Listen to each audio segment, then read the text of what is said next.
Okay, the video this morning is going to be talking to Americans specifically who want to become English teachers in Asia. And if you're from the States, the documentation for you is a little different than it would be, say, for somebody from England or from Canada. And the process is similar but not the same for every country in Asia. The things that you'll need to prepare ahead of time, you'll need your original degree, and you'll have to bring a university-issued copy of your original parchment with you when you come to Asia. You'll need to get a certified true copy made at a notary or at the university, and then that will need to be authenticated for use in Asia. For countries like South Korea, that process will mean having the Secretary of State for the state that the university is in affix an apostille to your degree. If you're going to places like Thailand or China, then you'll need to get the certified true copy will need to be authenticated by the Thai embassy closest to you in the United States before you fly. The next thing you'll need are some official transcripts of your university record.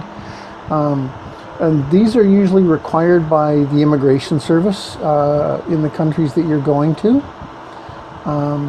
And it's advisable to bring 2, 3, 4 sets with you. If you change visas, change employers, change countries, you're going to need another set. So you might as well just throw them in your suitcase. Get 3, 4, 5 sets and throw them in your suitcase and bring them with you, along with either your original degree or your university issued replacement for your degree and your authenticated, certified, notarized copy of your degree. The next thing that you'll need is a police check. For some countries like South Korea, they'll require an FBI check, and that will then have to be have an apostille affixed to it by the National Secretary of State's office in Washington. So, and that'll require a special stamp or seal on it when you get it from the FBI. So when you order it, make sure that they know that you're going to need an apostille on it, so they can make sure that it's ready to get sent off. You can also use channelers. There are various companies that will do the process for you.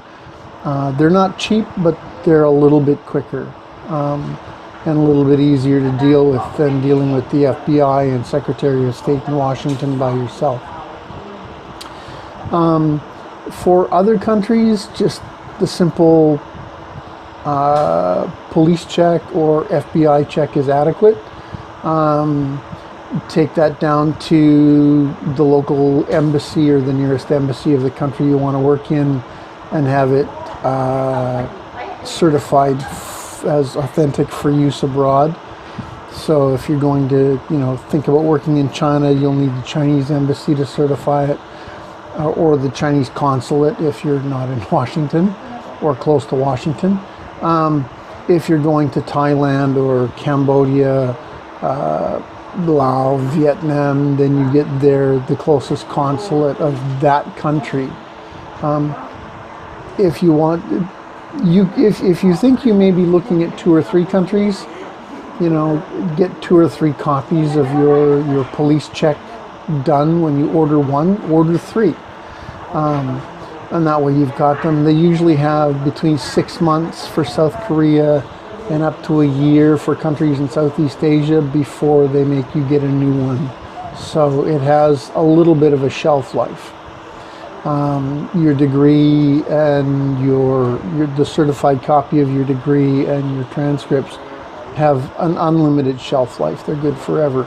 But the criminal background check, your CBC, your police clearance, your police check, they have a limited shelf life of between 6 months and a year, depending on the country you're looking at going to. The last thing you need to do is update your passport.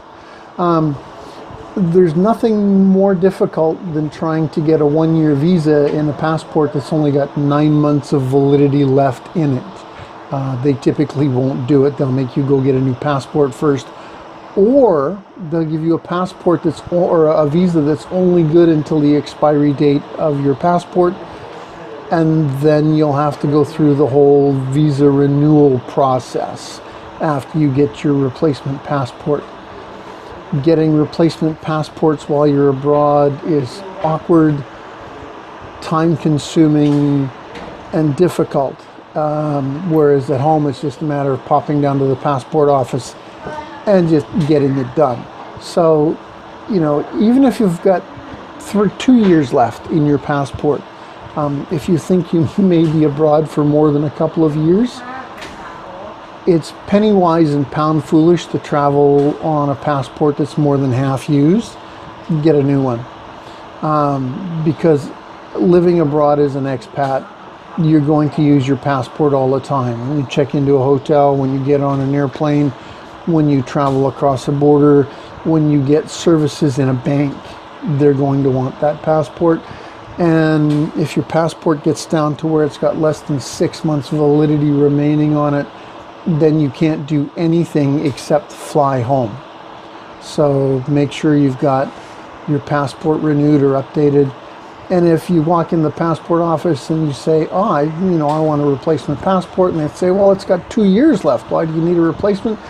Because I'm going to go live abroad for the next 5 years and I'd like a new passport before I fly. Thank you very much.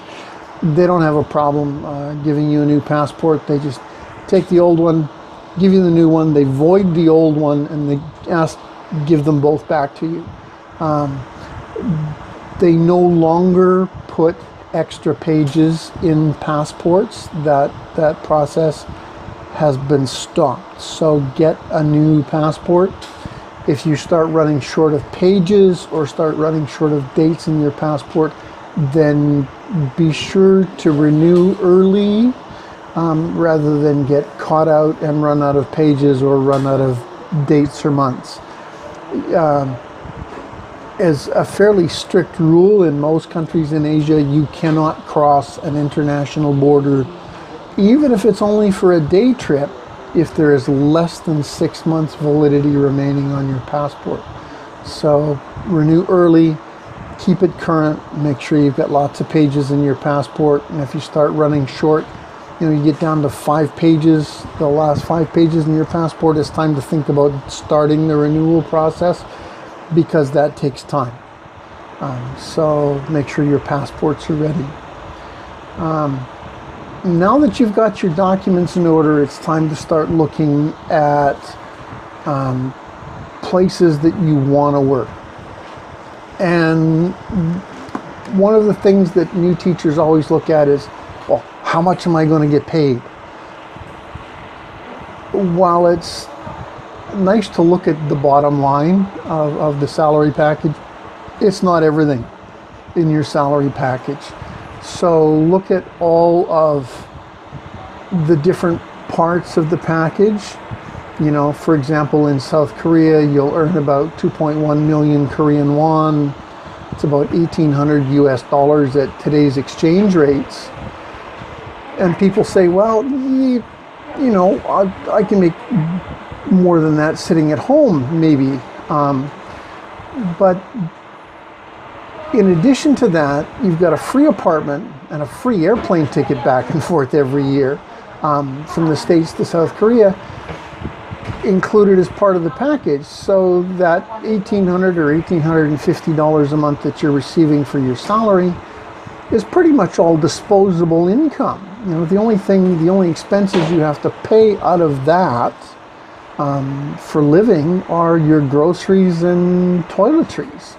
Everything else is pocket money, spending money, travel money. You know, if you're going to Japan, on the other hand, you'll make a little bit more money, but the cost of living is going to be higher. And you have to deal with things like paying for your apartment deposits and your key money and your rent, because those are not included. You know, so you have to look at the whole package before you make a final decision.